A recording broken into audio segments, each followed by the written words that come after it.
Hello, bienvenue à tous, c'est Damaris pour Open Source Church ce matin. Petite méditation matinale, ça faisait un petit moment.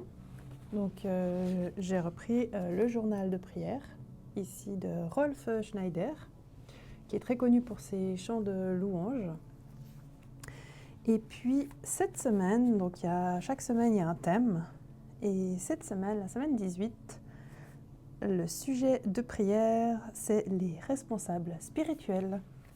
Donc vos responsables spirituels ont besoin de prière. Colossiens 1, 12 à 20. Rendez grâce au Père, qui vous a rendu capable d'avoir part à l'héritage des saints dans la lumière, qui nous a délivrés de la puissance des ténèbres et nous a transportés dans le royaume du Fils de son amour, en qui nous avons la rédemption, la rémission des péchés. Rendez grâce, Eucharistéo, donc d'où l'origine de l'Eucharistie, rendre grâce, remercier, être reconnaissant envers Dieu, qui vous a rendu capable d'avoir part à l'héritage. L'héritage, alors ça je trouvais très intéressant, ça se traduit par kléros, et donc ceux assignés à la charge, donc les leaders aussi par exemple, mais ceux qui ont été assignés à la charge dans la globalité, et ça aussi se traduit par tirer au sort. Alors ça j'ai trouvé très intéressant, j'ai pas trop compris le concept, le lien entre ces deux termes. Donc avoir part à l'héritage des saints dans la lumière, et qui nous a délivrés de la puissance des ténèbres. Les ténèbres, skotos, c'est l'obscurité, mais c'est aussi l'ignorance des choses divines. Donc remercions, rendons grâce au Père, remercions-le, car on a été rendu capable d'avoir part à l'héritage, mais aussi d'avoir la possibilité de ne plus être ignorant par rapport aux choses divines. Et nous a transportés dans le royaume du Fils de son amour. Le royaume, c'est Basiléa. Il y a trois possibilités il y a trois domaines de traduction. Basiléa, c'est la royauté, ça a un rapport plutôt avec le pouvoir. Le règne, c'est plutôt une fonction. Et le royaume, c'est le lieu. Donc il y a vraiment comme trois dimensions au niveau du royaume. Donc le royaume du Fils de son amour, c'est vraiment trois dimensions. En qui nous avons la rédemption. Alors la rédemption, j'adore ce mot. Non, je rigole. C'est vraiment un mot très religieux. Et l'origine, c'est apolutrosis. Apolutrosis. La rédemption, apolutrosis, c'est la délivrance. Donc, en qui nous avons eu la délivrance, la rémission des péchés.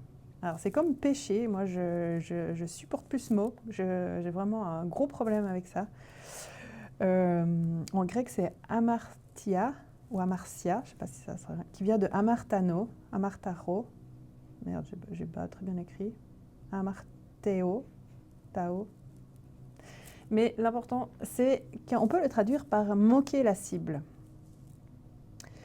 Donc,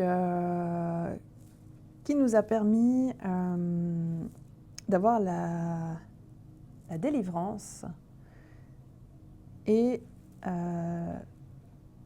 la rémission de ne plus manquer la cible. Quand on manque la cible. Ouais, je ne sais pas comment on pourrait traduire ça, c'est un peu compliqué. Quand on manque la cible, on a des émotions qui arrivent, qui sont de l'ordre de la honte, de la culpabilité, du remords. Voilà, c'est des choses que Jésus est venu nous libérer de ça.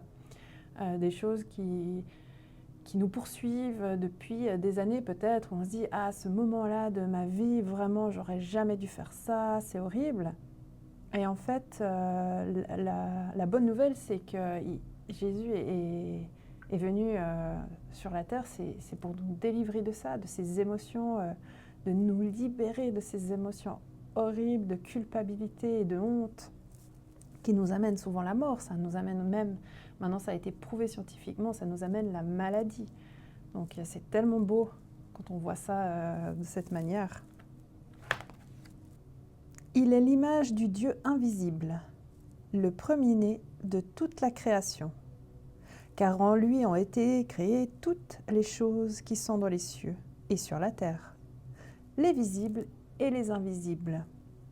Trône, dignité, domination, autorité.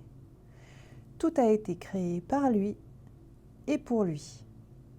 Il est avant toute chose et toute chose subsiste en lui.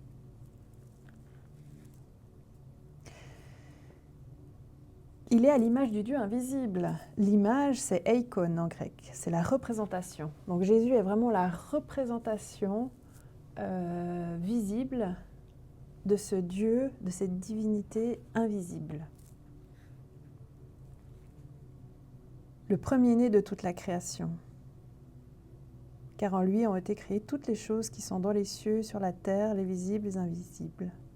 Trône, dignité, domination, autorité. Tout a été créé par lui et pour lui. Il est avant toute chose et toute chose subsiste en lui. Suite. Il est à la tête du corps de l'Ecclésia.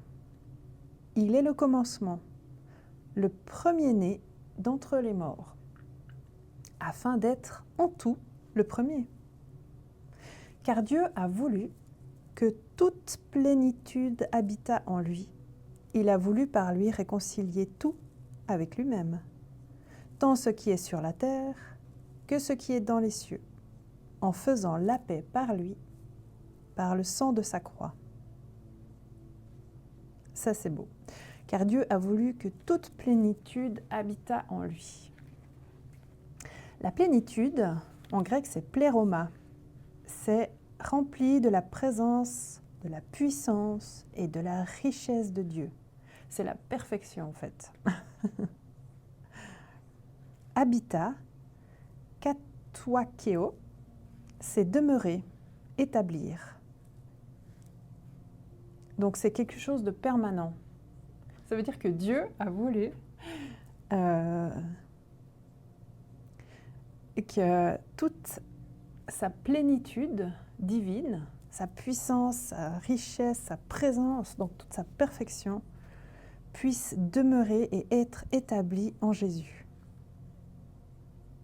Et grâce à ça, il a voulu réconcilier la terre et les cieux. En faisant la paix, c'est aironopoieo, en faisant la paix par lui. Faisons la paix, c'est rétablir ou établir l'harmonie. Donc vraiment, c'est grâce à ça qu'on peut retrouver une harmonie dans notre vie.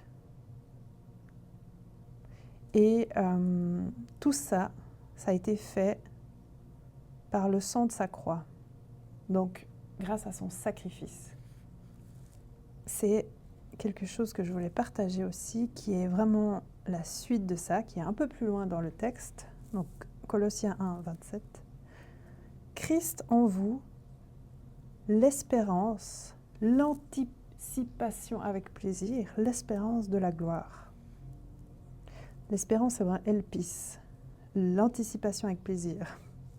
Christ en vous, le Messie en nous, le Messie à l'intérieur de nous, c'est là que ça nous donne une espérance de gloire, malgré tout ce qui nous entoure, malgré nos émotions négatives, nos douleurs. C'est à l'intérieur de nous qu'on peut trouver le Messie, essayer de trouver cette espérance qui peut, je l'espère, nous tenir, vous tenir encore en vie. Et parfois, c'est juste une toute petite flamme, juste même des fois des braises. Et je prie vraiment que chacun puisse ressentir ce souffle de l'esprit en vous, qui puisse rallumer ces petites braises d'espoir, d'espérance, de la gloire à venir, la gloire du Sauveur en fait, qui nous réconcilie, qui nous amène la paix face à nous-mêmes et face peut-être aux choses qui nous entourent, qui sont vraiment pas faciles et de pire en pire ces prochaines années. Et oui, on voit que ça va être de pire en pire. Et moi, pour cette semaine de prière, donc avec cette image des responsables spirituels autour de la muraille, eh bien, je vous encourage vraiment à prier pour chacun d'entre eux. Et pour OSC, je vais vous partager les pseudos de nos responsables avec leur responsabilité. Comme ça, vous pourrez aussi prendre le temps pour prier pour eux, qui que vous soyez, même si vous ne faites pas partie de notre Église.